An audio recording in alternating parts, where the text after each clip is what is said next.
Good morning. No, doing that one again. Good morning. Good morning. There we go. My name is Brandon. If we have not met, I would love to meet after the gathering. A few months ago, I was in Midland, Texas, leaving my hotel, driving back home, and I had to leave well before the sun came up. And so I'm exiting the hotel. I come out. I head east. And I'm on this 2-lane road, middle of nowhere, pitch black. I don't mean that middle of nowhere to offend you if you're from there. That's not what I didn't mean that in a derogatory sense. I meant nothing was around me. 2 roads, barren land, pitch black. And all of a sudden, there was this moment straight in front of the car where just a little flicker of light in the distance started to appear. And a little more, and a little more, and a little more. That's Advent. That's Advent, the season where we remember that in the midst of the darkness, there was this moment where light just broke in and appeared. And traditionally, there have been a few themes that have marked the season of Advent. One of them is hope. And that's the theme that we are looking at today. If we trace the history of what people believed about hope, the ancients, they believed that hope was dangerous and needed to be avoided. They believed that hope was sort of this tempting trap that allured you in and then let you down. The Stoics thought hope was something to distract you from the detached life and get you entangled emotionally in the world that's only going to leave you crumbling on the inside. By the time we hit the Enlightenment in the 20th century, hope becomes something that is seen as central to human progress and political advancement, sometimes for good, sometimes for evil. Think civil rights movements in America. Hope was this engine for good in the world. But did you know that Adolf Hitler used hope as his primary propaganda strategy? Sometimes it was used for evil. So when we see and we trace the range of views throughout human history on hope and what it was and what it was for, why hope as a historic, traditional theme for the season of Advent? I think it's a fair question. And there's at least 2 answers. Answer number 1 is that hope is central to the story of the Bible. It is central to the story and the message of Christianity. At the heart of the Christian faith is hope. It's at the heart of what we call the gospel. Second reason. Hope as an Advent theme forces a question upon us. It invites us into, it begs from us a particular question. What do you want most out of life? Like if we sat down, no fluff, no frills, we are at 309 Coffee Shop, and I'm sitting there and I say to you, what do you want most out of life? Like what do you hope for most in your life? What's that answer? It begs, it invites, it brings about that question, what do you hope for most? It's why the ancients really did believe that hope was dangerous, because it took you into your deepest human longings. And there's a sense in which the ancients got it right. When your hope is too thin, it is dangerous. Jonathan Edwards, famous older pastor, theologian, philosopher, also probably the sharpest mind in that arena that's ever set foot in the Americas. He had this beautiful analogy. This wasn't the point. It wasn't about hope, but I'm going to rephrase it and repurpose it for us, about a spider web and a falling rock. He looked at the spider web and he said, man, it's got this, it's so intricate, it's so woven, it's so thick and beautiful, and when you drop a rock through it, it can't hold it. It just comes crashing down. Thin hope is like the spider web. It might look intricate, it might look substantive, but it's got no match for the falling rock. It cannot hold your life when your life is the rock that's crashing down. Can't hold you. And Advent, and hope in the season of Advent, is so that you and I can thicken our hope. We can have a hope thick enough that when our life is that rock that comes crashing down, it can hold us up and it can catch us. It can buoy us. So here's what we're going to do. We're going to look at Isaiah and Romans under these headings. Talking about the banner of hope. We're going to talk about it like this: the future, the present, and the collision of the two. Okay? Future, present, collision of the two. Let's start by talking about the future by going back to Isaiah. And here's the context for Isaiah. Isaiah's world at this time, nations were fighting, swords drawn, never-ending war, people stumbling in darkness, emotional and spiritual darkness. This was not an up and to the right kind of a season, if that analogy makes sense. This wasn't a time when everybody is flourishing, there's harmony and rhythm and shalom. This is a season of swords drawn, never-ending war, people in darkness, and into that darkness God speaks. And he says this: the word that Isaiah, the son of Amoz, saw concerning Judah and Jerusalem. Pause right there. I want us to stop and I want us to see something. And these words see on purpose. I think that'll be fun. It was for me. The word that Isaiah saw. Did y'all see that? The word that Isaiah saw. This is not the usual construction. It's not the word of the Lord that came to. It's not the word that he heard. It's the word that he saw. Why would it say the word that he sees? I think this is why. I think this is a fair implication of this text. It's that pictures produce hope. Pictures produce hope. Logic does not stir hope in us. If I could say it this way, math never produced hope in anybody. Math alone never did it. Like nobody, not one of us in here, did a geometry question in 10th grade or 9th grade, wrapped it up and went, oh, I think my life is going to be okay. Like I'm going to make it. Oh, that famine going on in East Africa. Now that I can do calculus, I think it's gone. Said no one ever. Here's when math produces hope.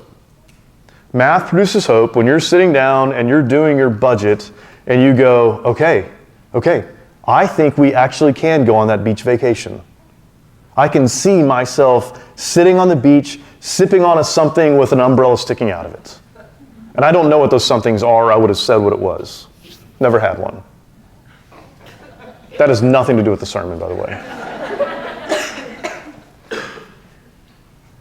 Or when you're sitting there and you're doing the math and you're going, like I remember the first time Amanda and I are looking and going, okay, I actually think we can get out of this apartment and buy a house.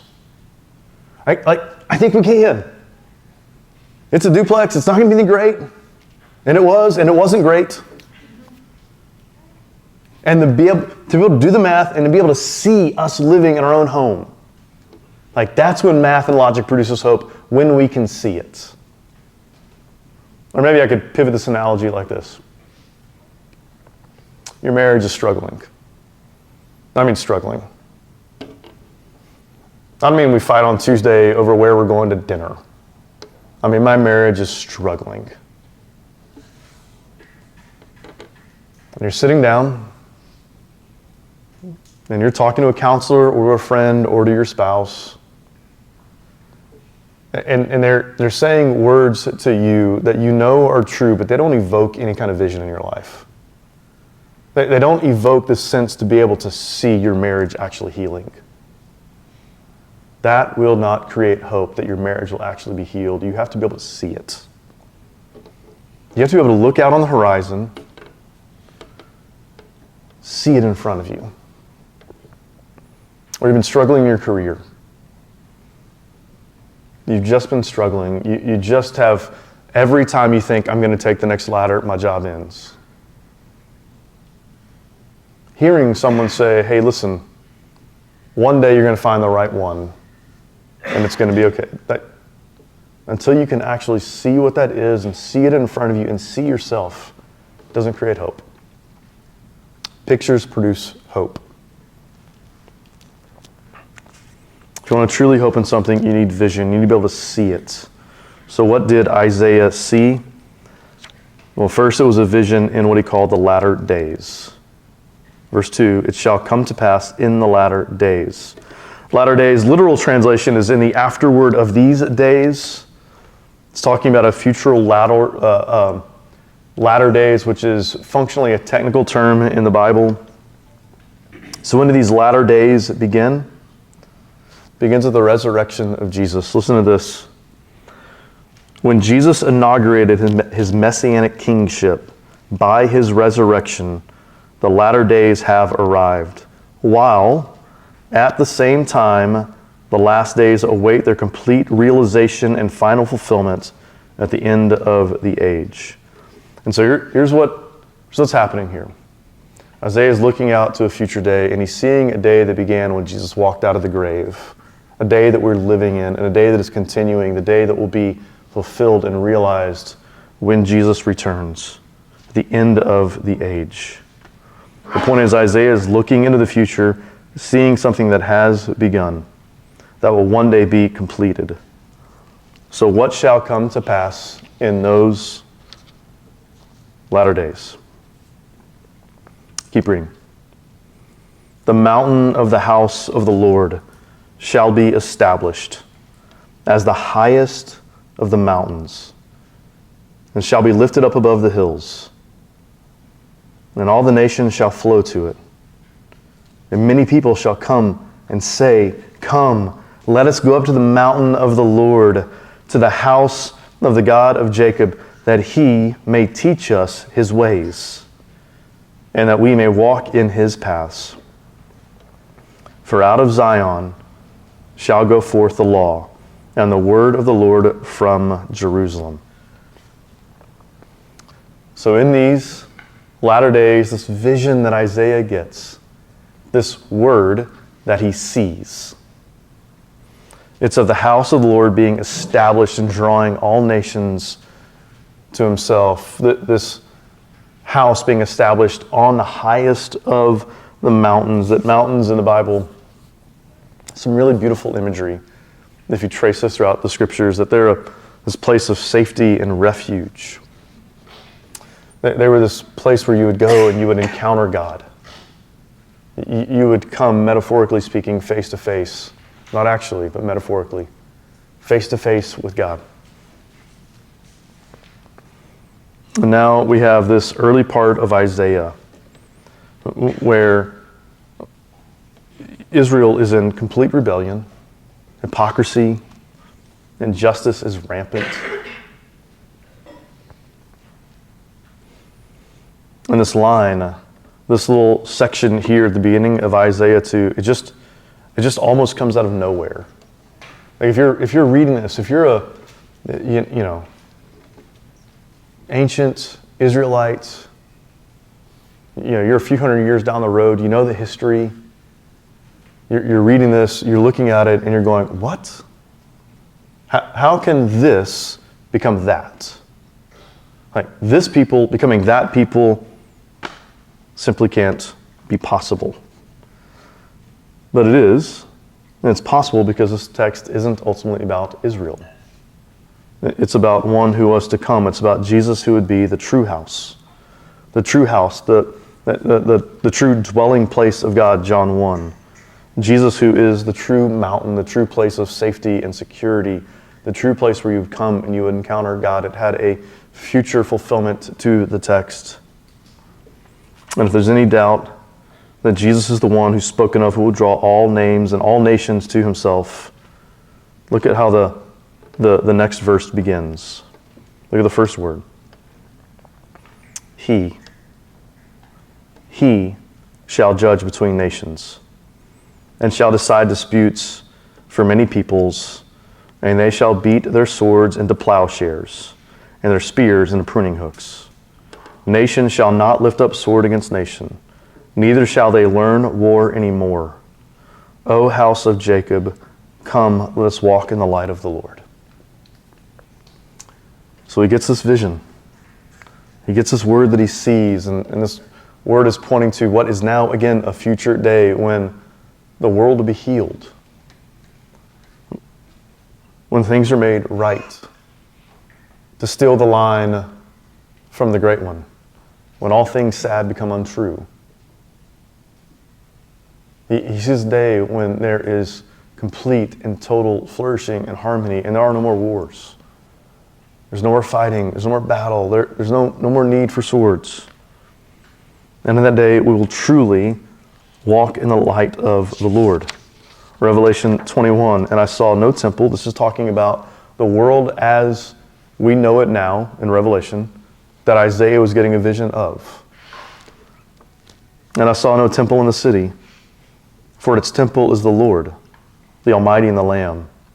And the city has no need for sun or moon to shine on it, for the glory of God gives it light, and its lamp is the Lamb. By its light the nations will walk, and the kings of the earth will bring their glory into it. And the gates will never be shut by day, and there will be no night there. This is the day that Isaiah sees. He sees a day when the world is healed and harmony is there and it's flourishing. And I want you to see something in the text. I want us to not miss something. I want us to not miss that swords in that day will become plowshares and spears become pruning hooks. What's going on? He's saying that in that day, weapons will become gardening tools. Why would that? Why would that little phrase right there be in the text? Why is that necessary to be there? I mean, it's not necessary, but why would Isaiah include, why would this be part of the vision that God gave to Isaiah? Here's the reason why. That day is called the new creation. Because in the old creation, in Genesis 1, Adam and Eve were commanded to do what? Go work and keep the garden. And technological advancement was meant to be to create plowshares, pruning hooks, things for gardening, for cultivating the earth. But sin entered the world, and what was meant to be to create technology to cultivate the earth became tools and weapons for war. And in that day, Genesis 1 gets upended and redone. That's not true. Genesis 3 gets upended, Genesis 1 gets redeemed. That's the day we have to look forward to.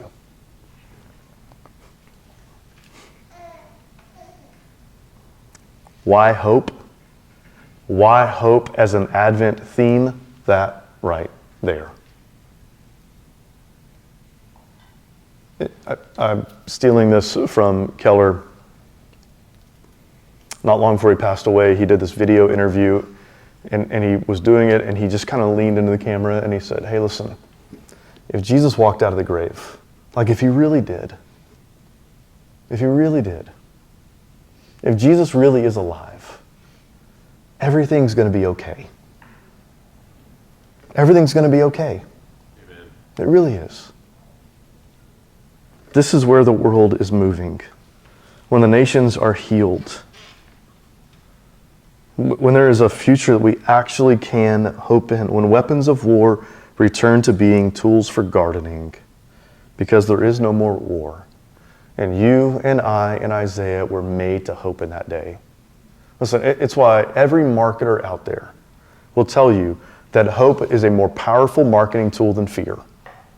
Fear gets short-term results, but hope lasts. That's what they will tell you. Why? Because you and I were made to hope. Hope in this day. Isaiah looked into the future, his future and ours, and said, there is a man and a world worth hoping in. And that hope lives at the heart of Advent. But it's not just future. It's future with present, point 2, present implications. Let's look at Romans.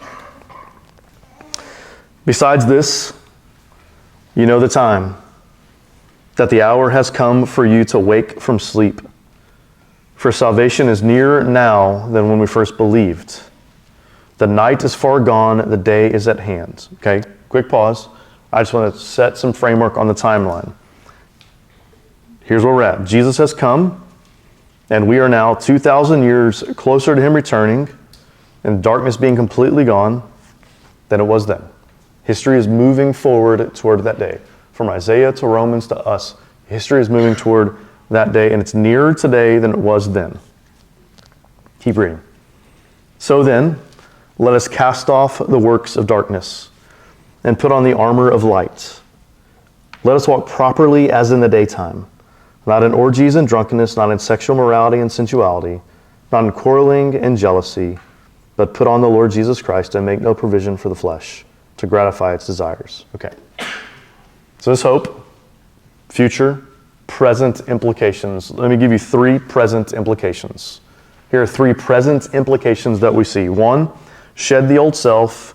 2, go on offense. 3, change clothes. I promise that will make sense in a minute. Implication 1, shed the old self. Okay, so here it says, cast off works of darkness. Cast off works of darkness. The word cast off, it's really a very interesting word. One of the things I love most about the biblical language, if you don't know, the New Testament was written in Greek. We translated it into English. The words that we're using, they've got these elastic ranges of meaning. They get used in different ways, and then we interpret them, or translate them, and interpret them for this. And cast off, it was a word that one of the senses that it was used in was like the shedding of skin. Right, it was to shed. One of the ways was it was like animals shedding skin or plants shedding. Shedding off. To cast off. And when it's seen in that sense of shedding, animal, plant, shedding your skin, I think this is what it's saying. It's saying shed off the natural you. Shed off the old you. Let it come off of you. Shed off those coping mechanisms. I'm going to translate the orgies and drunkenness, sexual immorality, sensuality, quarreling, and jealousy. I'm going to translate it like this. It's saying, hey, listen, get rid of, cast off, set aside those things you use to cope. Those things you use to cope with life, to make it through. Shed those off. It's saying those fantasies that you live by, those fantasies of what my life could be like, shed them. Cast them away. You don't need fantasies, you have Jesus. That low-level envy, that sits inside your heart, that thing that says, I wish my life were more like theirs, cast it away. I'm so incredibly tempted with this one. I think I've said this before to you, but we get married, we move to Dallas. I'm working in a church in Dallas. I've got great friends. I love my job. And I would have told you then, I don't have an issue with money. Like, greed is not part of my DNA. It's not part of my makeup. It's not a struggle I have. And nobody around me would have said, I think Brandon's got a little greed problem. No one would have said that. And I wouldn't have either. And then I leave there and I take this job pastoring a church in Houston. And it's in the part of a city, and I'm required to live in this part of the city where I was at. And all of a sudden, I looked up 6 months in and went, everybody in this church, everybody that I'm friends with now, they all have houses I can't afford. That's not fair. And all of a sudden, I start having this like scope creep of anger in my heart over their house versus mine. Back up, at that time, their house versus my apartment. And I started thinking, this isn't fair. This isn't right. And all of a sudden I looked up and went, I actually do. Like, low-level envy has popped its surface. It's there. It's in me. Implication 1, shed the natural you. How do we do it? Implication 2, go on offense. It says, put on the armor. Put on the armor of light. Armor, this is obviously for military engagement, but armor was an offensive weapon, right? So, like, you didn't sit in your living room watching, they didn't have TV, but pretend we're watching, I don't know, Texas missed the playoffs, something like that. That was funnier, y'all. You did it too soon. I actually think this should be in. It doesn't matter. Imagine you're sitting around and like you're not sitting in your living room watching a college football game holding up your armor. Like, you don't do that. Like they didn't sit around the metaphorical campfire thousands of years ago singing hymns and songs holding their armor. Armor is what you used when you went to battle. Front lines grabbed it, they put it on, and they went to war, they attacked. Armor is something used for offense. Go on offense. Hope is an offensive play. Christian hope is how we put the ball in the end zone, if I could say it that way. Go on offense is what it's saying. If you are sitting here, and I know that I don't know the secret life of all of us in this room, but men, if porn is addiction, if porn is an issue in your life, here's what it's saying. It's saying take the hope of Advent, go on offense, and attack it. Take the hope of Jesus and the world that is and is to come, go on offense and attack your sin. Do not play defense. Go on offense. Grab that armor and go to battle. If jealousy, if thinking about the life that others have or the way that she looks or the car he drives or whatever it is for you, like if that really is like swirling inside of you and you just can't get rid of it, or when it does show up, you find yourself angry, go on offense. Go on offense. Don't sit back and just kumbaya, hope it gets better. It's not going to. Go on offense. Grab the armor. Go on offense.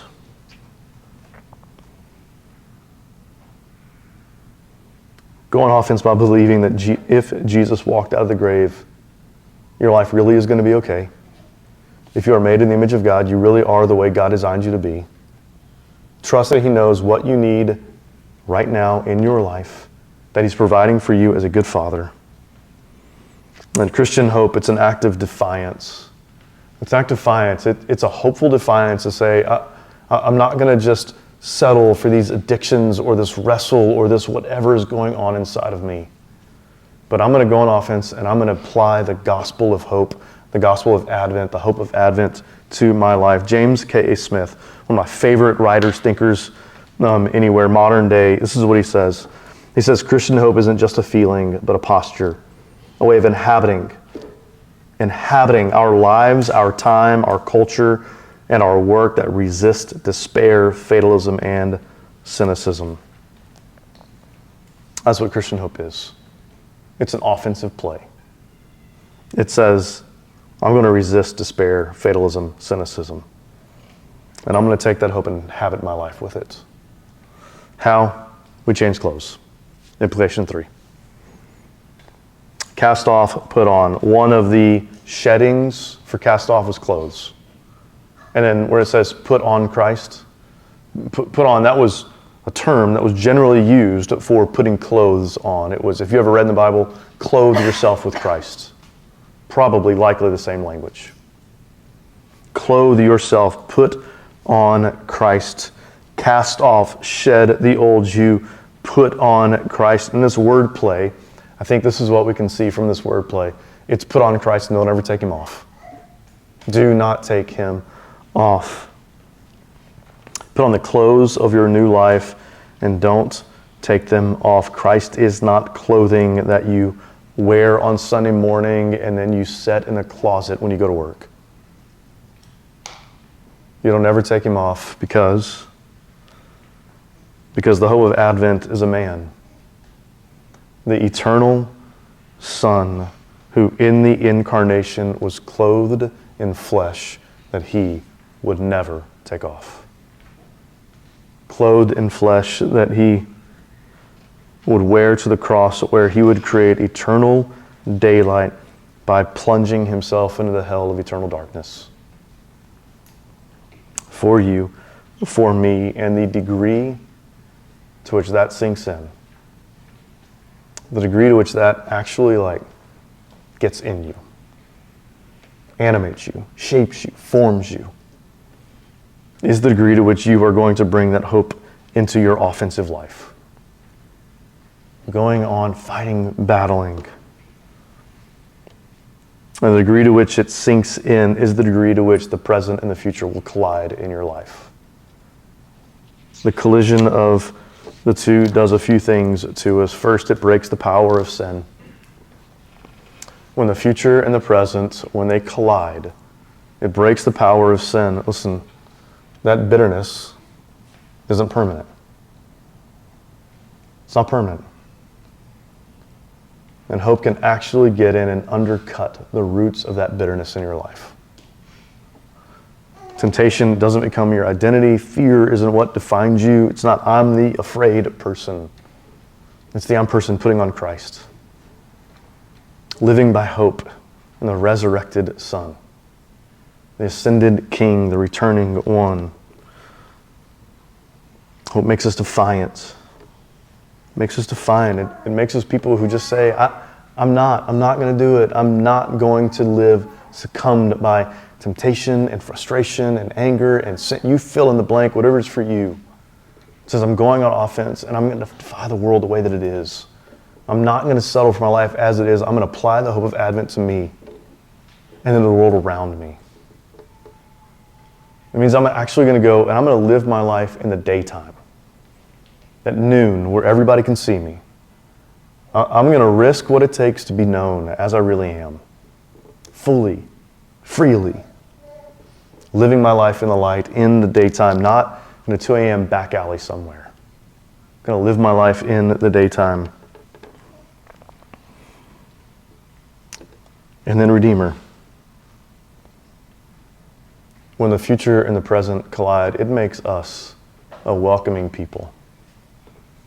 It makes you, but us, Redeemer Georgetown, a welcoming people. A people who go, you know what? The hope of Advent must break out from us into our neighbors. Right now,